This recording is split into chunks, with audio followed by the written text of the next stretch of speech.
This is the BBC. Welcome to the amazing Maya Angelou podcast and the very first audio dramatisation of her autobiographies, dramatised by Patricia Kumper and directed by Pauline Harris. Here's episode 2 of I Know Why the Caged Bird Sings. Maya is sent to California and she's the victim of a traumatising sexual abuse.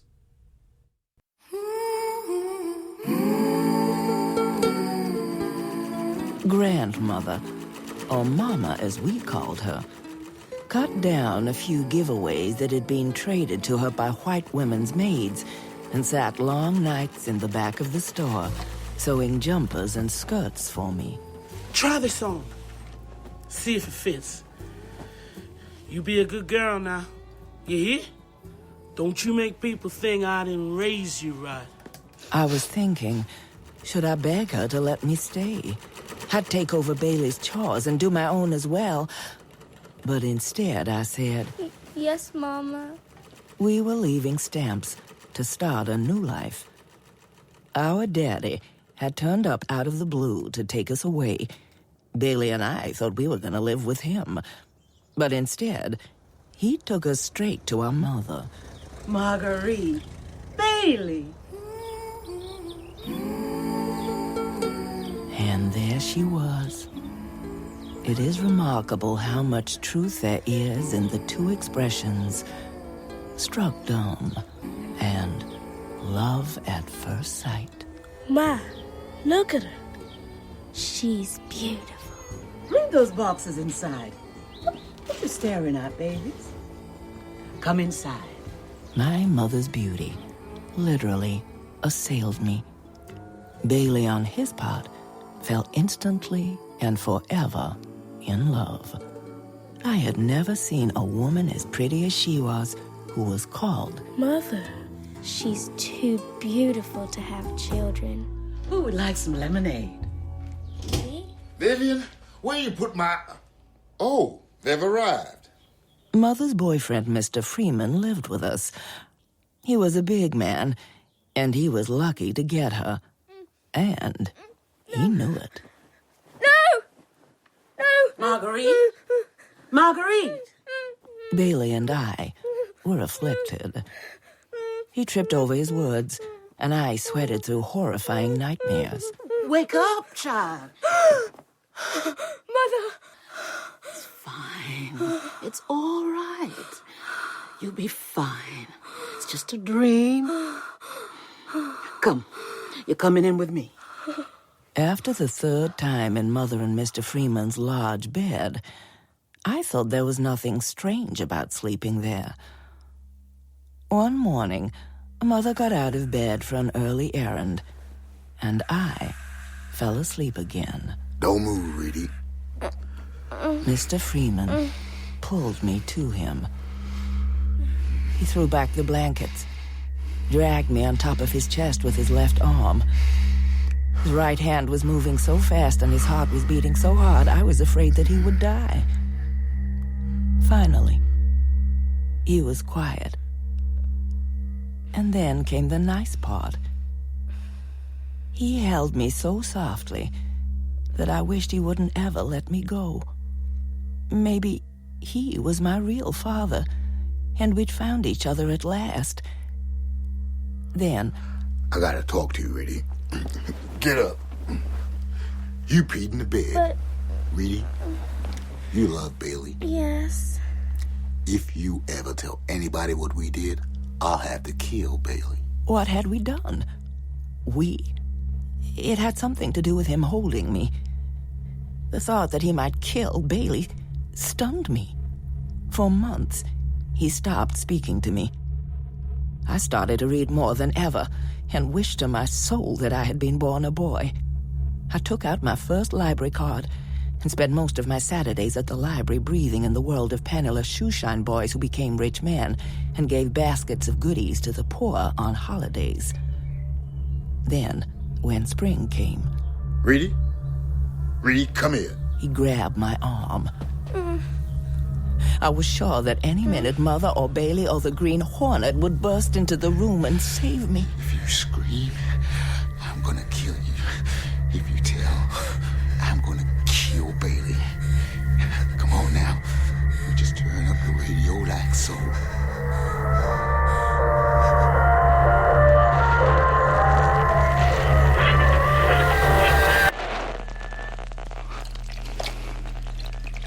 woke up in a white-walled world.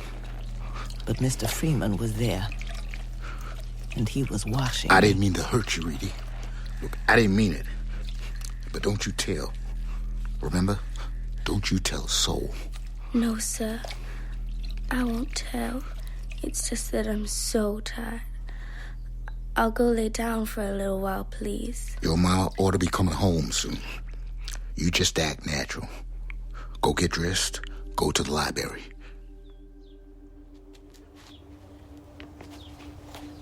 Walking down the street. My hips seemed to be coming out of their socket. After 2 blocks, I knew I'd never make it. I turned back home. I wouldn't make it unless I counted every step. Step. Step. And stepped on every crack.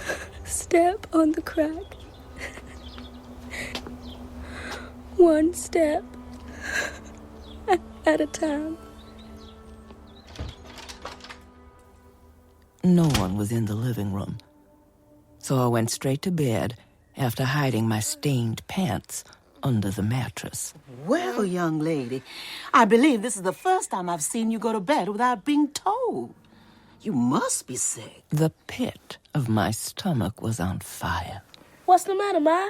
There was nothing to tell him. You have a little fever. You probably caught the measles. They say they're going around the neighborhood. Then Bailey ought not to be in there with her. Unless you want a house full of sick children. Well, he may as well have them now as later. Get them over with. Come on, Bailey Jr. Let's get some cool towels. Wipe your sister's face. Yes, Mother.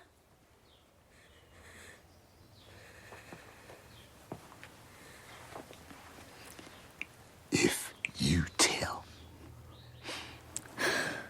I won't. That night, I kept waking to hear Mother and Mr. Freeman arguing. I hoped she wouldn't make him so mad that he'd hurt her, too.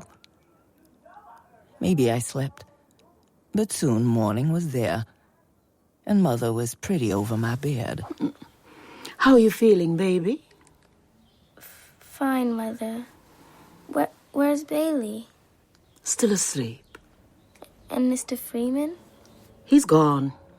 Moved this morning. Could I tell her now? The terrible pain assured me I couldn't.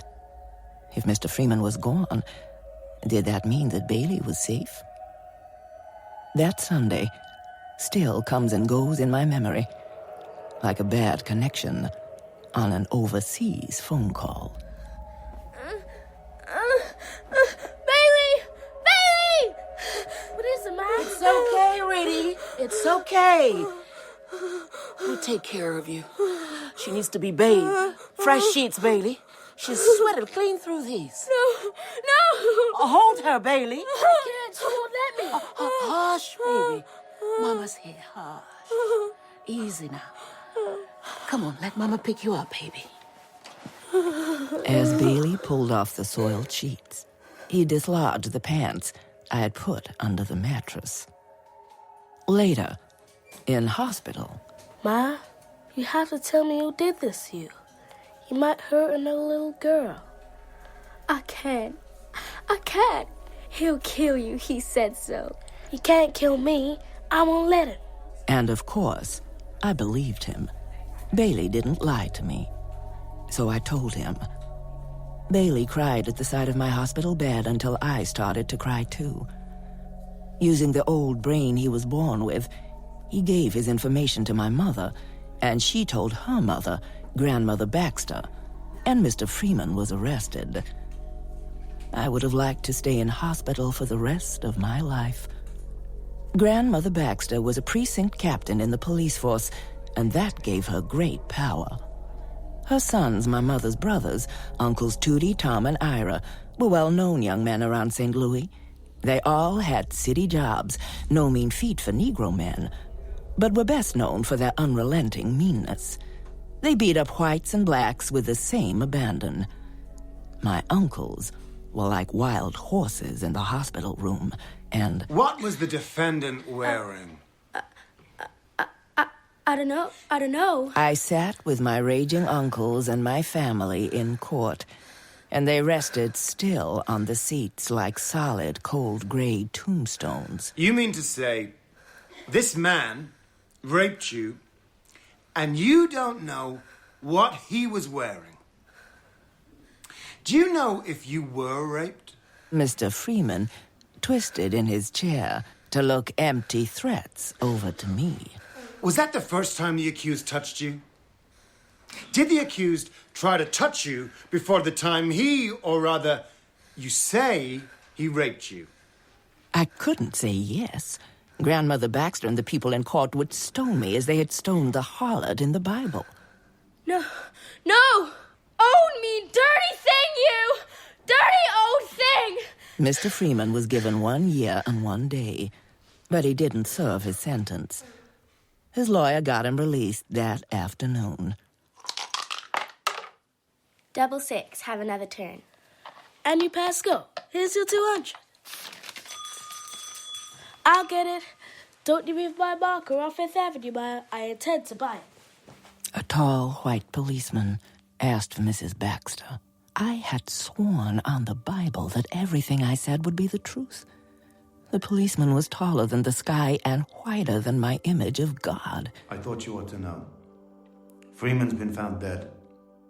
Some say he was kicked to death. Poor man, my grandmother said.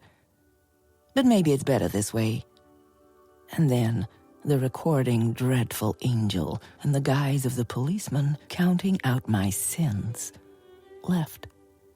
A man was dead, and I had forfeited my right to heaven. I had sold myself to the devil, and there could be no escape. I could feel the evilness pent up, waiting to rush off my tongue. I clamped my teeth shut. I'd hold it in. If it escaped, wouldn't it flood the world and all the innocent people? I had to stop talking. Stop talking to everyone but Bailey. I loved him so much I knew I'd never hurt him. But if I talked to anyone else, that person might die too. In the first weeks, my family accepted my behavior as a post-rape affliction. Even after the last visit from the visiting nurse, I still refused to be the child they knew. Months, and then years went by. Marguerite, come on. Say it to us. Speak to us. For me, come on. Say it to us. Speak to us. For me. Eventually, I was called impudent, and my muteness, sullenness. Mother! We'll be okay, Bailey. I promise. No, it won't. Mother! We were on the train back to Stamps. I have never known if our grandmother sent for us or if Mother just got fed up with my grim presence. But I didn't really care. I only cared for poor Bailey.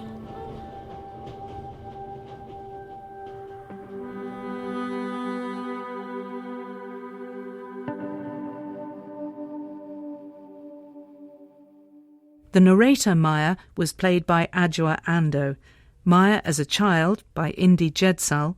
Bailey was Roshawn Hewitt, and Mama Cecilia Noble. Mother was Ellen Thomas, Freeman Richard Pepple, and the lawyer John Lightbody. In the next episode, Maya finds hope in Mrs. Flowers. In celebration of Maya Angelou, Radio 4 has teamed up with the award-winning Aardman to create an animation which tells the story of an incredible life lived at breakneck speed. To watch it, look for the Maya Angelou autobiographies on the Radio 4 website.